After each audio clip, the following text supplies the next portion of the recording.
Hey, it's Benjie Cole, son of Al Cole from CBS Radio and host of People of Distinction, the talk that gives an in-depth view of some of the most dynamic, intelligent, and successful people on the planet. Run to our website, peopleofdistinction.org for more info, or you can always email me directly at benji@alcoleenterprises.com. And on the line with us today, we have Dale DeLillo. We're going to be discussing his amazing book, Tell the Truth, available for purchase through Amazon as well as barnesandnoble.com and People Listen. Dale was brought to our network by some of the best publishers in the business, Author Reputation Press. So if you or anybody you know have a book that they'd like moved, well, give yourself the best gift you could possibly give. Contact ARP and have their representatives move it for you. You can find out more information on them at authorreputationpress.com.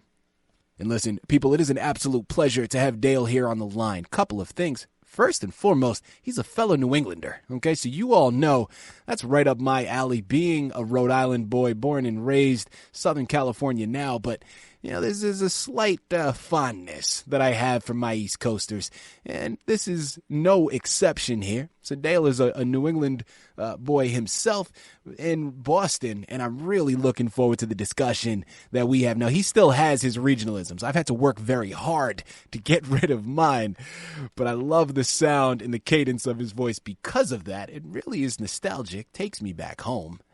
But also, when you start to do any research on his book, listen, people, this is a topic of discussion that I don't think gets addressed enough. For anyone that comes from a divorced household, and let's be honest, there's probably going to be a number of you out there because the divorce rate is, I think it's upwards of about 50 to 60% currently. So we know that it affects a large portion of the population. But for anybody that has been through the process, we also understand, guys, let's call a spade a spade. It is heavily skewed, usually in the woman's benefit. Now, that doesn't mean it's always that way. Okay, let's be fair. But anybody that's been in that process, has been through that process, understands usually the men get the shorter end of the stick. Okay, and that's putting it nicely. So this is a book that's a fictional narrative, but it is based upon true events. So it's going to bring a lot of awareness and a lot of attention to the challenges of the family justice system and the people that are unfortunately burdened by it. And I'm really excited to have Dale here on the line because, listen, again, as I mentioned, it's a topic of discussion that I don't feel gets enough attention. And although it may be difficult for some of us to encroach upon, the only way we really start to alleviate those pressures is by drawing attention to it, is by having these difficult conversations. And it starts with Dale because he's written the book, okay? So without further ado, let's bring him here on the line with us. Dale, first and foremost, welcome to People of Distinction, and thank you very much for being a guest. How are you doing today, man? I'm doing well. Thank you very much, Benji.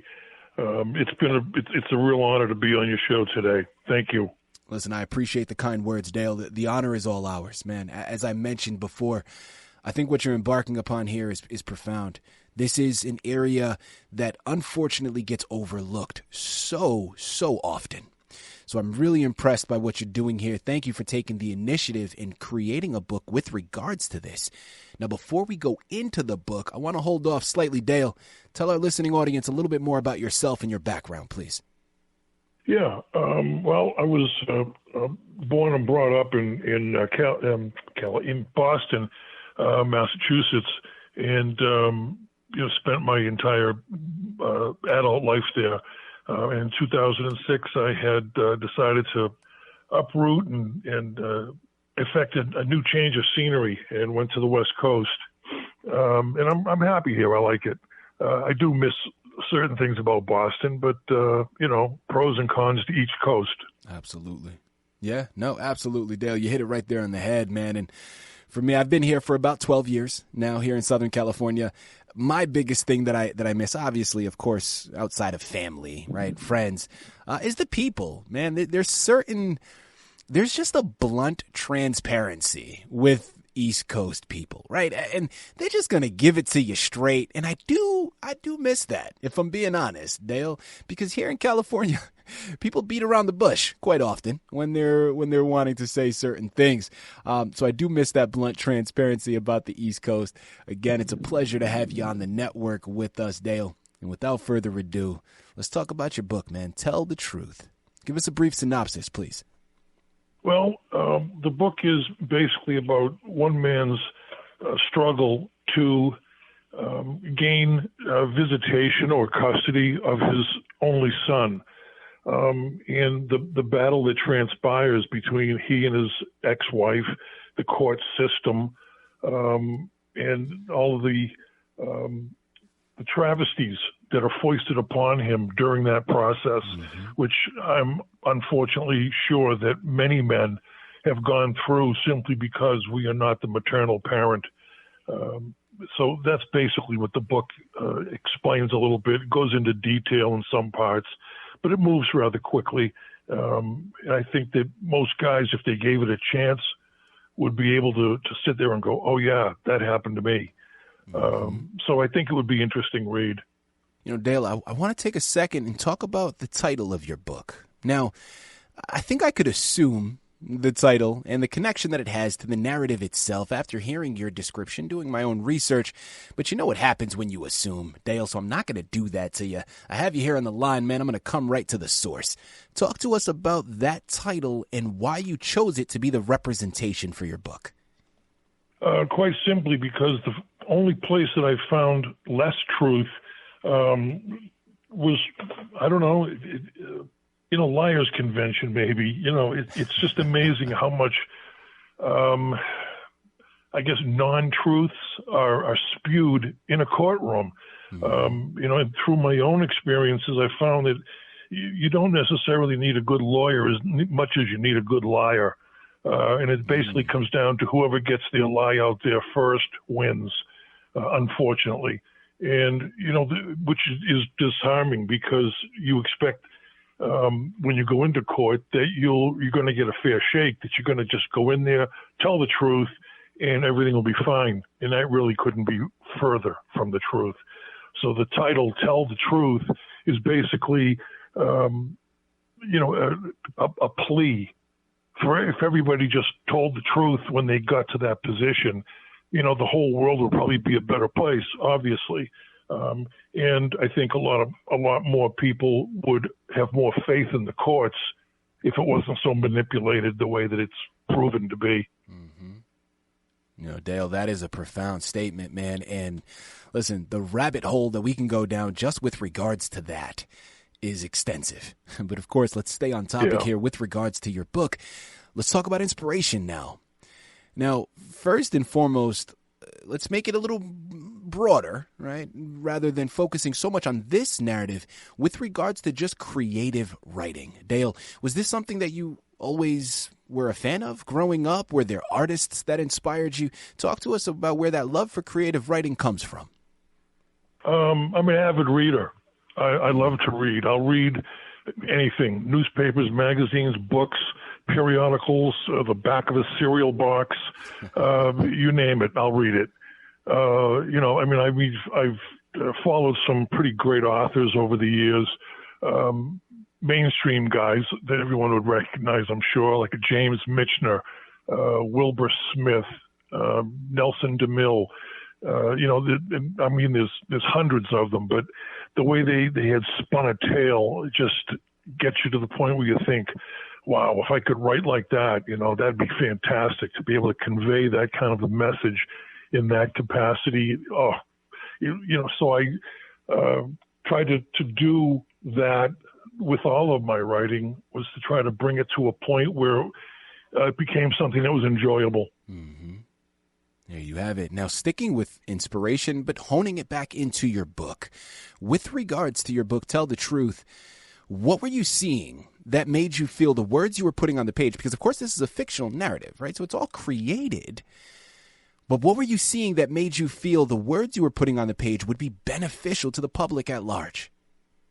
Because I think there's a certain ring of truth that people identify with. And when they see it, in black and white, it makes them feel like they own it.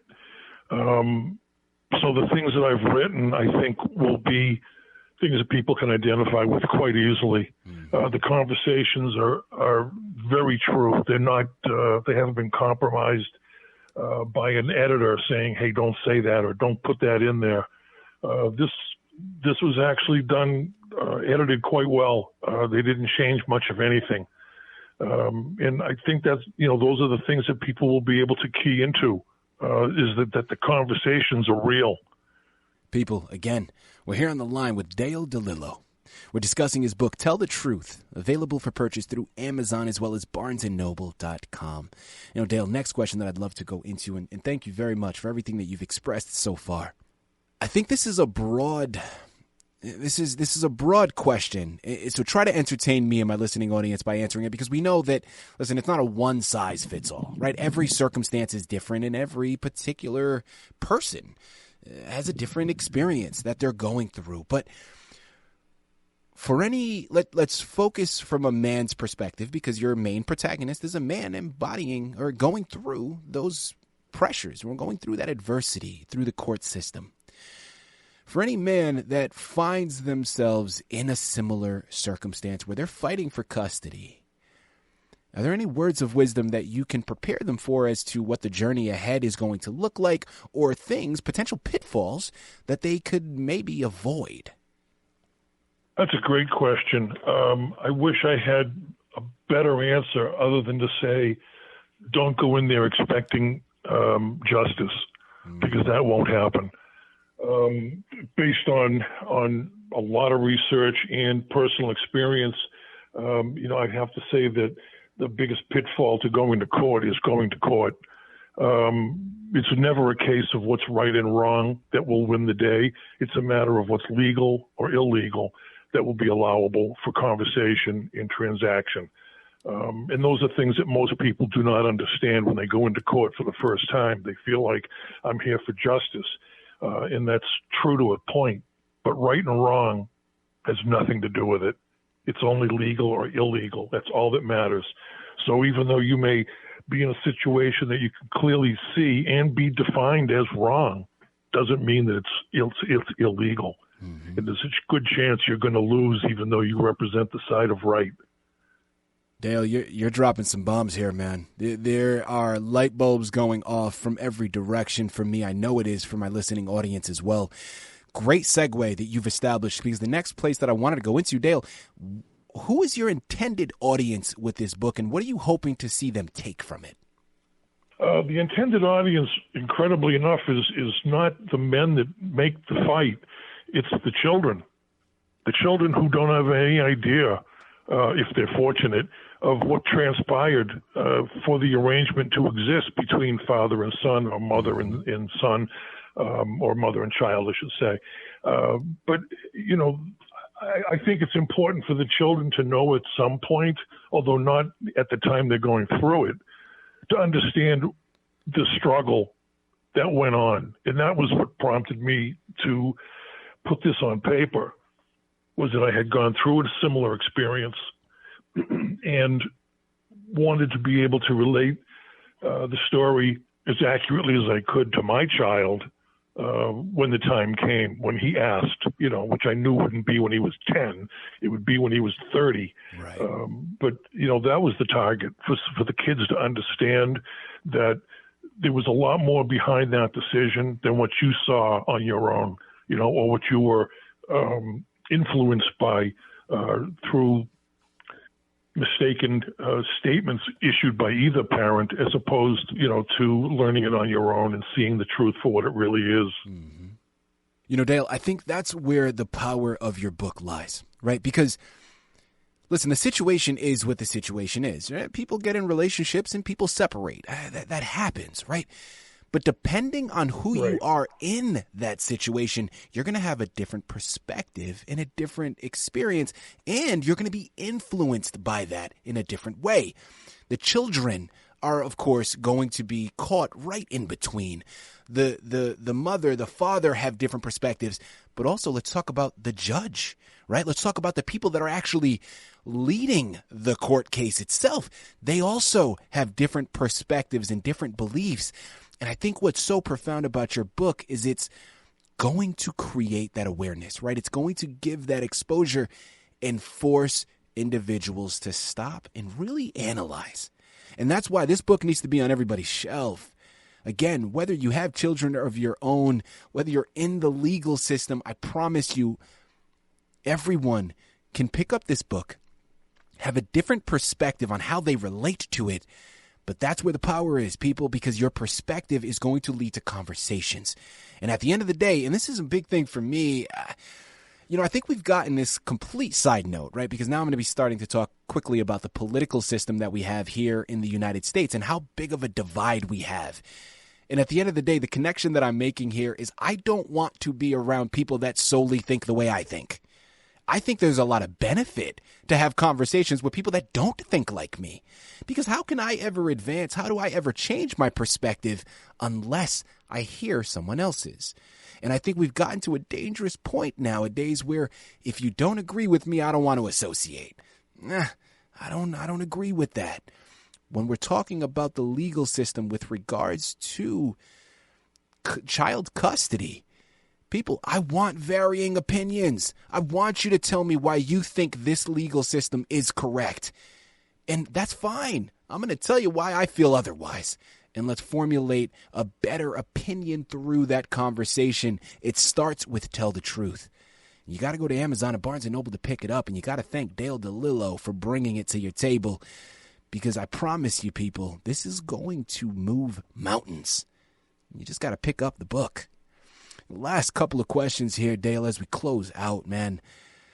What's upcoming for you? I think this book is fantastic, not only in the journey that the character embarks upon, but the knowledge and the wisdom that can potentially be received from it. Please tell me there's more on the horizon. That's a great question. I'm not sure. I did leave a couple of open ends in the story, so it's very possible that there could be a sequel. And I've also left enough information in there to make you curious about a prequel. It depends on how well the book does for me to decide whether or not to endeavor on that. But we'll see. I hope that the book does well. And I do believe it's interesting. Like I said, it goes through quite a journey, and I think it's a lot of information that people will be able to identify with, and sometimes that makes the best reading because you feel like you're vested in it then. Absolutely. Last question here for you, Dale. Listen, I'm an artist myself, and I'm in a different medium, but I love having this platform to be able to pay it forward in a sense for other artists out there listening in. So, Dale, for any new writer, someone just starting off on their writing journey, what are some words of wisdom that you can relate to them about the journey they're getting ready to embark upon? Stay the course. It's like any business. It's tough unless you put the time in. Don't let rejection stop you or slow you down. All that means is that person didn't agree with you. You will find an audience. You will find people that want to read it. You will find people that will enjoy it and appreciate it. You just have to find that audience. I love that. Listen, people, and that is great advice really for anybody, but especially artists. I don't care what your artistry is in. Rejection is the name of the game, okay? So get used to it, get accustomed to it, and really build up that protective shield because it's never anything personal against you. And if that person who rejected you wanted to make it personal, I promise you that's more about them than it is about you. So let that brush right off. And then just keep it moving. And Absolutely. Like Dale said, listen, there's billions of people on this planet. I promise you have a market. You just need to weather the storm, keep your head down, and keep pushing through. Follow it through to completion and get it out there. I love it. People, you know what I love even more? We're at the end of the interview now, and we've discussed so much information pertaining to his book, but yet we've barely scratched the surface. There's so much left to be discovered. Head on over to Amazon, Barnes & Noble, pick up your copy today and start the discussion. That's the main thing that I'm taking from this. Regardless of what side of the spectrum you fall on is irrelevant. Pick up the book, read it for yourself, and then have a conversation with those around you. So then this can start to spread like wildfire. I absolutely love it. Dale, this has been a pleasure, man. Thank you once again for being a guest on People of Distinction. Oh, thank you very much. I appreciate the time.